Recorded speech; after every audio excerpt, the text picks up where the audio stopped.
Trevor Lawrence and Matthew Stafford are primed to take a big leap in fantasy points in 2025. We discuss why and hit on 8 other players that will make the biggest improvements this season in today's episode of Locked On Fantasy Football.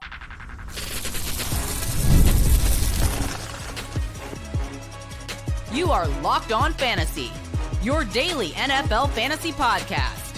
Part of the Locked On Podcast Network, your team every day.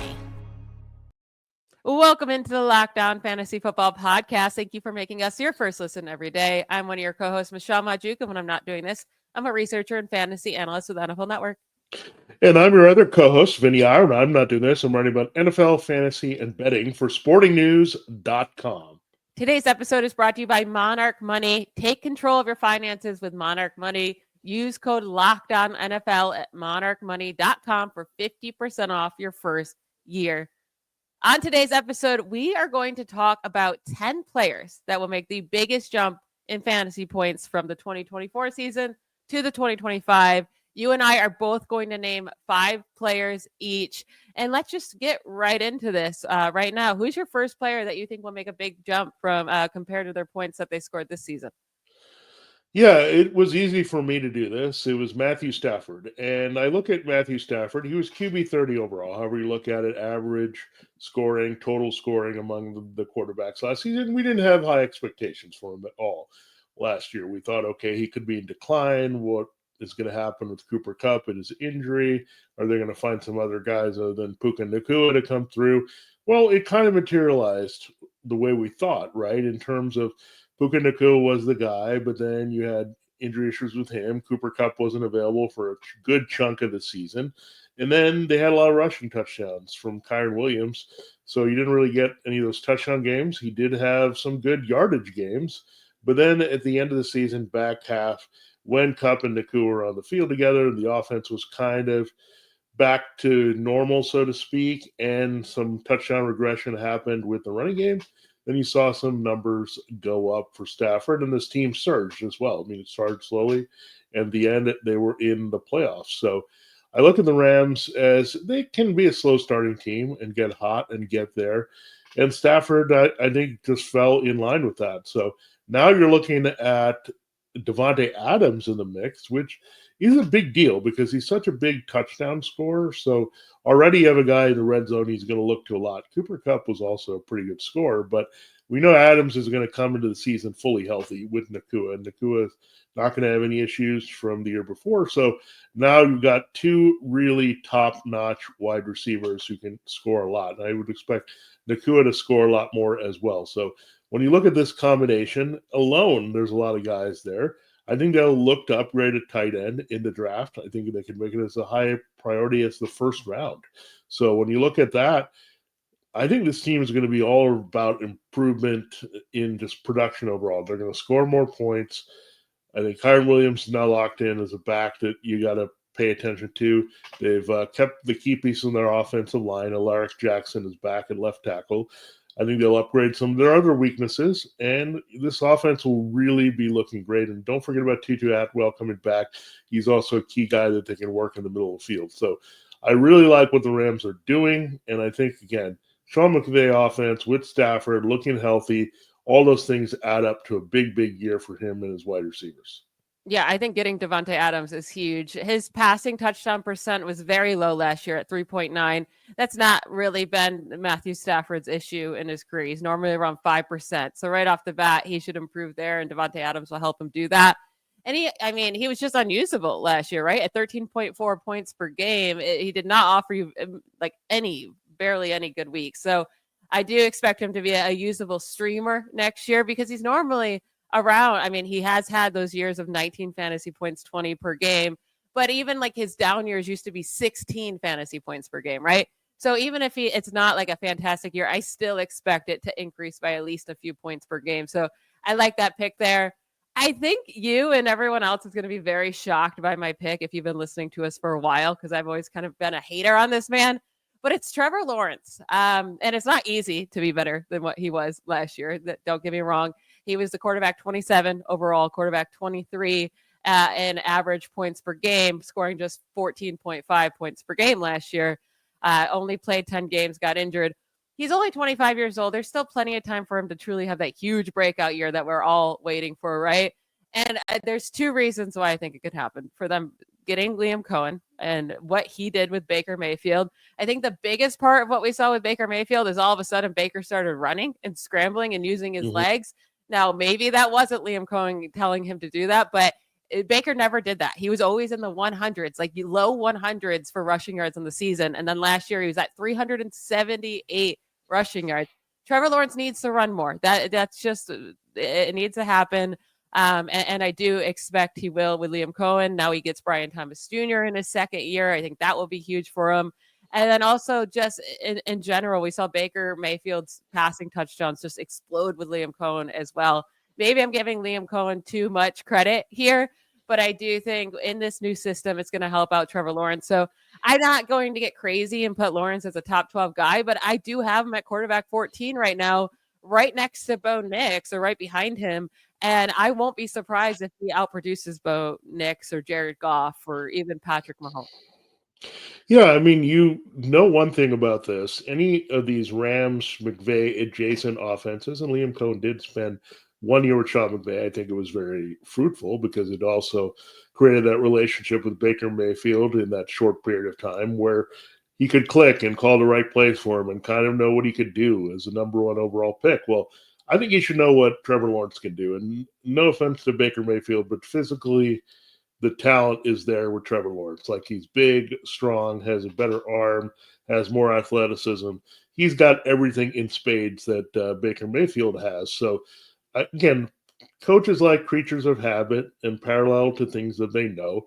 And I think Trevor Lawrence can execute a lot of things that Baker Mayfield did. You just needed to put it all together with a coaching staff that was willing to push the envelope a little bit, be a little bit more aggressive. With Doug Peterson, Press Taylor, they would get a little too conservative, maybe work it too much into the middle of the field. But now you have Brian Thomas Jr., they'll unleash the balls to him a little bit, so the deep balls will be there. So that alone, the yards per attempt and yards per completion should shoot up here because, again, I would think they treat Brian Thomas Jr. a lot like Mike Evans, and then you get some other receivers into the mix. And I think they got tired of what they were doing, right? Christian Kirk, Evan Ingram out the door. So they're like, let's get some legit receivers in here, try to stretch the field, make some big plays. And then I think they'll use Lawrence's legs. And when he had that nice fantasy production in year two, there was some production on the ground. He did score touchdowns. He did give you some rushing numbers as well. I think overall the offensive vibes are going to be much better in Jacksonville. So, again, everything should rise up, and the talent is just too much there with Trevor Lawrence to finish there. Again, look, we know what these Rams-adjacent offenses can do. We saw the Vikings. We've seen it with the Bengals and Zach Taylor and what Joe Burrow is able to do. These are the right offenses to get quarterbacks in to put up big fancy numbers. So I'm really excited for Trevor Lawrence in 2025. And then who is your second guy that you think will improve the most come next year?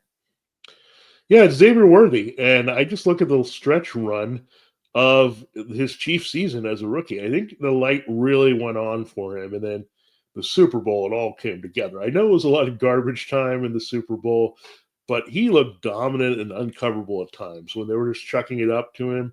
And he just used his size, speed. Everything seemed to come together. Like Mahomes just seemed to say, let's see what he can do. I need something to go into next season to say, hey, our offense still can be rather special. Now we'll see about Rashee Rice. You have a complimentary guy that can deflect the attention. Travis Kelce is still there. But something happened there down the stretch with the chemistry between Mahomes and Worthy where I think he could have a big, big year. And he's got size to score touchdowns. He's got the speed to stretch the field and make big plays. I think we'll see that Chiefs offense kind of explode a little bit more this year to what we know it. And it just really comes down to the personnel. They actually made some sneaky moves, bringing back Juju Smith-Schuster, Marquise Hollywood-Brown. So they do have some of those veterans to also run some routes. So I really like Xavier Worthy. Look, I can't believe I'm looking at wide receiver 33 overall last year, but only wide receiver 45 in average scoring. Look, he showed in the Super Bowl that he can take over games and not just be a wide receiver 2. He has the potential to finish in the top 12. That's how much talent Worthy has with his speed, his talent, and playing with Patrick Mahomes. Yeah, we saw him put up, towards the end of the year, he was just a fantastic fantasy asset. 16 points, 17, 19, including the playoffs, that it was 19 points in the championship game, and then 32 points in the Super Bowl. So, yeah, he was getting targets. He was looking fantastic. He was looking like the guy that they wanted to draft in the first round. So, really like that. He was actually one of my he was an option for me to pick as well, but I thought maybe you'd go that way. So, I'm happy that you did. Let's take a quick break, and then I'll get into my second guy that I think will make the biggest improvement from last year to this year. We'll hear from a couple of our sponsors and be right back. Today's episode is brought to you by Monarch Money. Ever check your bank account and wonder, where did all my money go? Between dining out, online shopping, and entertainment, it's easy to lose track. That's where Monarch Money comes in, your personal CFO, giving you full visibility and control over your finances. Monarch Money isn't just a budgeting app. It's a complete financial command center. You can track all of your accounts, investments, and spending in one place, so you stop just managing your money and start building wealth. When I started using Monarch, I realized just how much I was spending on food deliveries, for sure. And now I budget smarter and save more. It's also super easy to use with your partner. It makes every tracking with your partner smoother than ever. You can track shared and personal accounts, set goals, and stay on the same page without the stress. Take control of your finances with Monarch Money. Use code LOCKEDONNFL at monarchmoney.com for 50% off your first year. That's monarchmoney.com, code LOCKEDONNFL for half off your first year. This episode of Locked On Fantasy Football is also brought to you by FanDuel Sportsbook. And with FanDuel, look, it's time to get on the action for March Madness if you're not already there. FanDuel is giving you the chance to get in the action like never before. Right now, new customers can get $200 in bonus bets when your first $5 bet wins. That's 200 extra bucks to use on everything from buzzer beaters to Cinderella stories. There's even down to who's cutting down the nets. Look, we have 7 SEC teams in there, so you could go in that direction. You could go for Duke as the lone ACC traditional power still left in the bracket. So a lot of good stuff there that you're going to look at, and the games are only going to get bigger and better with all those heavyweights and blue bloods still left. So check them out, and it'll be a lot of fun to look at that. A lot of champions in the field as well. The tournament games happening almost every day. When we get to the Sweet 16, there's always something exciting to bet on. The FanDuel app is simple to use, and when you win, you get paid instantly. There's no waiting around. So visit FanDuel.com and get in on the college hoops action all tournament long. There's still time to do it. Sweet 16, only at FanDuel.com. Check it out for March Madness, your home for that action. All right, it's time to continue the show. And Michelle, you need to reveal your next big spike player that you have for 2025. Yeah, I'm going with DJ Moore, wide receiver 31 on average this past year, wide receiver 16 overall. But in 2023, we saw him have a career year with 1,364 yards, 8 touchdowns. He averaged 14 fantasy points per game. In 2024, you look at the targets, pretty much identical, 136 in 2023, 140 in 2024. He actually had 4 more targets. He had 2 more receptions. The issue is his yards per reception were so incredibly low at 9.9 yards per reception this year. So only came up with 966 yards. That is just not who he's been throughout his career. He's normally his average is around 14 yards per reception. And that, I think that is the type of player he is. And if that's what he would have gotten this year, he would have put up 1,300. Actually, it would have been 1,372 receiving yards if it was just 14 yards per reception. They get Ben Johnson. I expect him to fix this offense up, create more holes, create more space for DJ Moore. You have Keenan Allen gone. That was 121 targets on the team. But we did just see for a completely different second half from him as well last year. From weeks 11 through 18, he averaged 13.7 points per game, 9.3 targets per game, 71 receiving yards per game. The first half of the season, he was only averaging 8.8 points per game. So we did see the increase already in the second half of the year with Caleb Williams, and I do expect him to make a big leap up again, not to where he was in 2023 when he was a wide receiver 6, but I do think he could be a top 15 wide receiver again on average. Yeah, I do like that pick a lot, and it's related a little bit to my pick that's coming up here. But yeah, DJ Moore is a special talent. I think people forget about him. We talked about Roma Dunze getting ridiculous spikes up the board. I think people forget DJ Moore still exists, and I get there's some chemistry between Williams and Dunze coming in at the same time, drafted in the first round. But DJ Moore's the veteran. I think he's going to buy into a lot of what Ben Johnson does. We saw Amon-Ra St. Brown. I don't think he's the same type of receiver because he's better on the outside than the slot, but they still can move him around, and maybe Adunze will be moved around a little bit. But I think what you're going to get between both of these guys is a hybrid of the skills of St. Brown and Jameson Williams. Like they can stretch the field, they're a little bit more interchangeable. You'll get some big plays. And the longer they go without adding a third receiver of note, and Keenan Allen's not back. They haven't gotten anyone like Amari Cooper. It really helps Cole Kmet. And Cole Kmet, speaking of the familiar receivers in the Lions offense, he's Sam Laporta of this offense with what he can do. So tight end 25 last year, tight end 18 when you look at the overall scoring. So still well out of the starting range, however you slice his numbers up from last season. So when you look at Kmet, he's just too talented, and we've seen him be up there before. And I think a lot of things you just throw out the window a little bit that did not happen with Caleb Williams that we saw working with Justin Fields in terms of what Moore and Kmet produced. And I think Keenan Allen was a thorn in the side of both of these guys because the familiarity was there for the shorter routes for Allen to take away from Moore, and they were there all over the field in the kind of red zone area as well for Keenan Allen to have those big numbers. So I think it is good now that he's gone, and I think the biggest beneficiaries there with those vacated targets are going to be Moore and Kmet. Yeah, we've been talking about Cole Kmet. I really like him as well because when he's gotten the opportunities and gotten the targets, he can put up big games. We know he has it in him. He just needs to consistently get the targets. And if they don't add that third wide receiver, he should be a big part of that offense. I'm also going with a tight end and Sam Laporta, down year for him after a great rookie season. Tight end 7 overall, tight end 9 on average.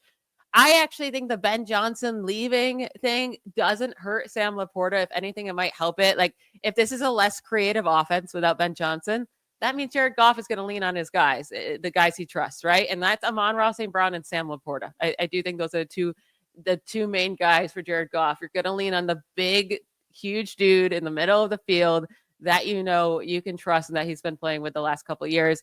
And then his touchdowns have been so huge too, right? 10 in his rookie season, only 7 last year, but still for a tight end in each of his first 2 seasons to have at least 7 touchdowns, it just doesn't really happen. It's only happened one other time over the last 50 years, and it was Rob Gronkowski.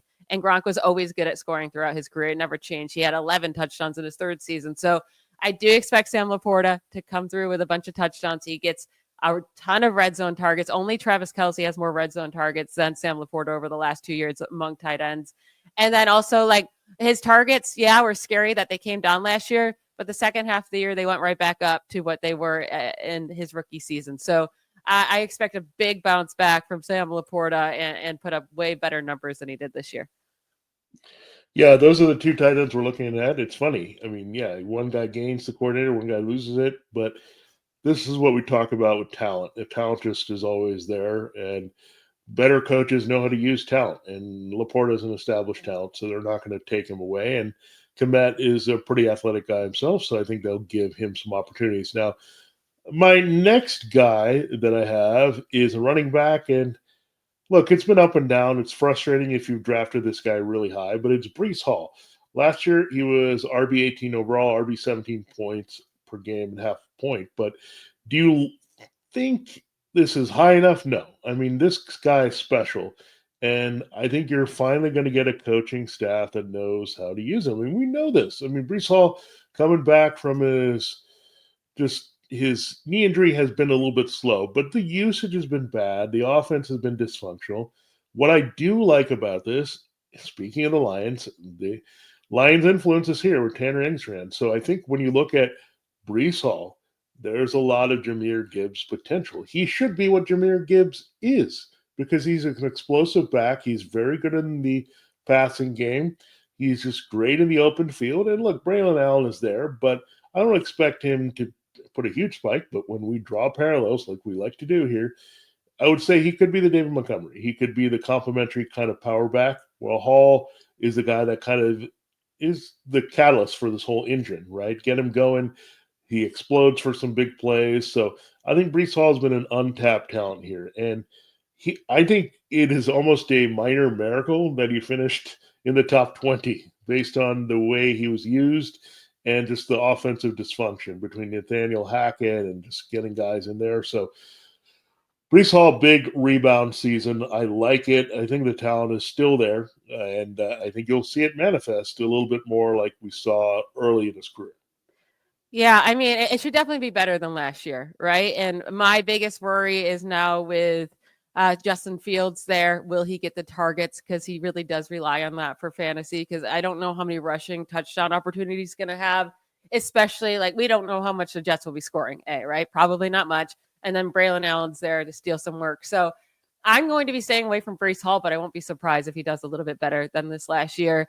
I'm also going with a running back for my next choice. It's Ramondre Stevenson. He was a running back 27 overall, running back 29 also in points per game in 2024. It was a bad team, right? The Patriots were a really bad team that lost a lot of games by a lot of points, which makes it hard for running backs to do much. And no, I don't think the Patriots are going to be a above average team this year, but they should improve.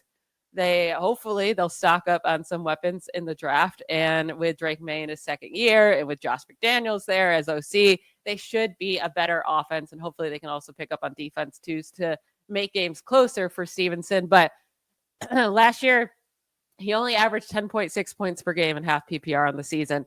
But in the 9 games that he had at least 15 touches, he averaged 14.6 points per game. And then in the 8 games that the Patriots kept the game close, because that's the most games that he could actually get touches.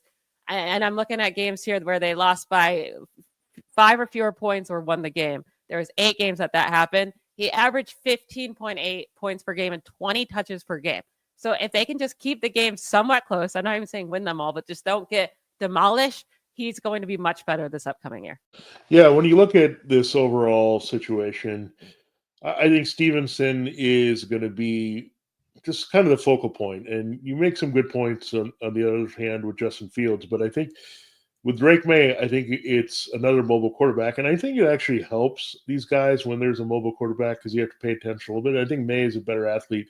You think Fields is already the established athlete, but that also factors into their running production, right? When you have to kind of respect that a little bit, maybe you can throw in some wrinkles here. I think Josh McDaniels is smart enough to realize that. It comes down to can they get a little bit more of a legit passing game, at least with the Jets situation right now. They have Garrett Wilson, for better or for worse. It's somebody you have to worry about in the receiving core, and the Patriots have been kind of slow to do that, right? They've been focusing on their offensive line, but that's not a bad thing, right, to get the line shored up. And that was a big issue because not only with the protection, but the run blocking. So that should be good for Stevenson. Again, he's a capable pass catcher, and May might be more willing to dump it off than a Fields, right? Even though May can run. So that should open up that part of his game. And that's what he was in there for. When they made the transition from James White, they liked his hands as well as his power back ability. So this could be a really big year for Stevenson. It would not surprise me. So again, these guys that are kind of sat there, isolated, and having a lot of company, and we don't talk about them a lot, it's actually a good thing for them, I think, going forward. Yep, absolutely. Now we have one more guy each that we're going to get to close out today's show. We'll take a quick break and then reveal those players.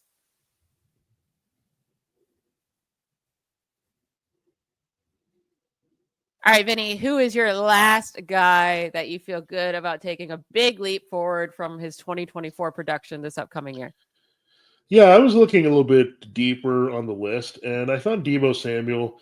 Look, this team, the Commanders, has quite a few vacated targets. Some of it's going to be picked up by Luke McCaffrey having a little bit more of a role. KJ Osborne was hardly on the team, and then they added Michael Gallup. So these guys are going to fill in the back targets, if you want to say, that are kind of there, that are there for the taking behind the main couple guys. But you lost Olamide Zaccheaus. You lost Jameson Crowder. And then the other big loss here was Diami Brown. So those are 3 grouped together targets that give you more than 100 vacated targets. And you look at that, okay, that might not seem like too many, and it's kind of the middle of the pack, right? But then you look at how many targets Terry McLaurin got last year, 117. So they could really streamline these targets to Debo a lot this season. I mean, it would not surprise me if these 2 guys led the team in targets with well more than 100, and everyone else kind of trickled in there, and it was just very limited. He is also, Debo, going to cut into what they did to Austin Eckler. Like, I think Eckler is going to have to see the reduction in the receptions and maybe be a little more touchdown dependent, but Samuel can also do that, right? They can give him the ball near the goal line of that hybrid role. I think he's a perfect cog for the Cliff Kingsbury offense. And they're going to find different ways to get him going. They like him a lot because they kind of adjusted his contract to say, look, we're committed to you a little bit. Like, we're not just picking you up off the scrap heap and the 49ers are done with you near the end of the career. We're going to try to use you. And I think that kind of is what inspired Zach Ertz to kind of be there. Like, we're just going to use you in key situations versus like, oh, we're just going to throw an old guy in there and hope for the best and all that. I think they really have some big plans for Samuel and envisioned Samuel fitting in really well with Terry McLaurin. So I think when they want a guy and they have kind of an idea of what they want to do with him, I think that's really good news for Debo. The only question with Debo, we know what it is, staying healthy. Will he break down once again? But again, sometimes you move teams, you get rejuvenated a little bit and have that one big spike year coming back. And I think Samuel definitely is a candidate to do that. Yeah, and it's not just the injuries, right? It's also, does Debo Samuel want to try, right? Does he want to be good? And that really, the only person that can hold back Debo is Debo. And it just didn't look like he really cared this last season. And now he changed teams. He requested the trade. He got the trade. So maybe he is revitalized. And, if he's going to get the targets and if he puts in the effort, he's going to have a much better fantasy season than he did last year. And my guy's kind of similar here with Travis Etienne. I refuse to believe that Travis Etienne just lost his burst, right? Just isn't talented anymore. He was a running back 3 overall in 2023, running back 6 in points per game. And that falls down to running back 43 this last season. I mean, his first 2 years in the league that he played, he missed his rookie season. He had over 1,400 scrimmage yards. This last year, 812. His touches diminished greatly. I don't think the coaching staff liked him at all, right? And I don't think he liked the coaching staff. I don't think he liked playing for this team last year. You saw it. He just did not care, right? But he's still young. He recently just turned 26, so he's still in the prime for a running back.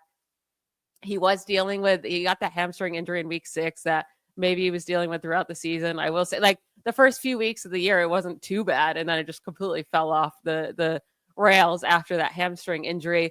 And I know a lot of people like Tank Bigsby. I just think Travis Etienne is the much more talented back when he's actually trying and out there. He has the burst. I talked about Liam Coen and how I expect this Jaguars offense to be much better. I expect Trevor Lawrence to be much better. That means Trevor Lawrence also hitting Etienne for a lot more targets this year too. I cannot just imagine that he scores 15 points per game in 2023, drops to 7 all of a sudden. Like, he's too talented for that. I do expect him to make a big bounce back. Not a top 5 running back, probably not even top 10, but I do expect him to be a top 15-ish. I could see that happening next year, him getting back into the top 15. Yeah, I think this is the guy that I just have one question about. I don't know exactly how Liam Coen's going to use him and Tank Bigsby, right? I think we also differ on the level of talent of Tank Bigsby, which is fair. Like, I don't think he's Bucky Irving, but I don't think he's like a total schlub either, that they're going to still try to work him in there. So, right, again, drawing that other parallel, how much is Travis Etienne viewed as Rachaad White in this offense? If that's the case, then it's not going to be good for him. But if they still think, oh, Travis Etienne did score, he's a pretty decent back that we don't give credit for between the tackles, and we should use him that way. And look, that's how his career started. We thought, oh, he's going to just be Trevor Lawrence's target from Clemson and just catch a lot of passes and do that thing. But they didn't really use him that way. They kind of used him as the middle of the line back that they kind of put in and scored. I mean, that was the biggest reason for his previous biggest fantasy production was scoring. So again, if he can hold on to the job, he's in great shape. So we're going to watch this carefully. But yeah, I mean, he's a good candidate to put on the list because, again, he's a first-round pick. He's got all the talent in the world. He has the chemistry with Lawrence. If they can just put it together in this offense and he can stay on the field, I think it's all there. So he's a good guy to watch. I'm a little nervous and a little uncertain at this moment. But again, everything is there for Travis Etienne to get with it and run with it and put up the numbers we're looking for out of him. Yeah, I think he's going to be on a lot of my teams this year. He's going to be cheap. I'm going to take the risk and see if I can be rewarded. But that is it for today's episode. I want to thank you all for making Locked On Fantasy Football your first listen every day. But for your second listen, check out the Locked On NFL Draft with Damian Parson and Keith Sanchez. Now that the season is over, get the latest draft rankings, rumors, and news every day. Find Locked On NFL Draft on YouTube or wherever you listen to podcasts. We will be back tomorrow talking about more great fantasy football takes. So make sure to listen to us then. Bye, y'all.